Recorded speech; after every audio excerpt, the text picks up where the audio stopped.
আমাক ফাৰ্ষ্ট কুৱেশ্যনটো দিছে কি এনেকুৱা ধৰণৰ কুৱেশ্যন থাকিলে আমি কেনেকৈ ধৰণে কৰিব লাগিব বহুতবাৰ অহা দেখা গৈছে 5/7 to the power -7 into 7/5 to the power -9 5/7 to the power 2m okay আমাক এইখিনিতে আমি এটা বস্তু চাওঁ আমাৰ ইয়াত কি দিয়া আছে 5/7 -7 অ'কে আমাৰ এই বস্তুকেইটা যে প্ৰথমৰ বস্তুকেইটা যিকেইটা কথা কৈছে সেইকেইটা কেনেকুৱা ধৰণৰ মিলি আছে নেকি সেইটো মিলাটো চালেই হ'ল 5/7 এইটো 7/5 5/7 মানে মাজৰটো মিলি থকা নাই মই যদি মাজৰটোক মিলাবলগীয়া হয় যদি এবাৰ মিলাই ল'ব পাৰোঁ নহয় আমাৰ তেতিয়া প্ৰব্লেম নাই আৰু 5/7 টু দি পাৱাৰ প্ৰথমটো একেই আছে একো প্ৰব্লেম নাই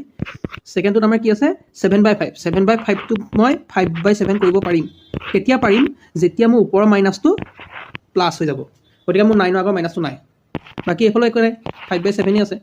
5/7 to the power 2m okay এতিয়া যদি আমাৰ চাওক তলৰ তিনিটা আমাৰ মিলি গ'ল যদি তলৰ তিনিটা মিলি গৈছে তেতিয়াহ'লে আমি কি কৰিম তাক কাটি দিব পাৰিম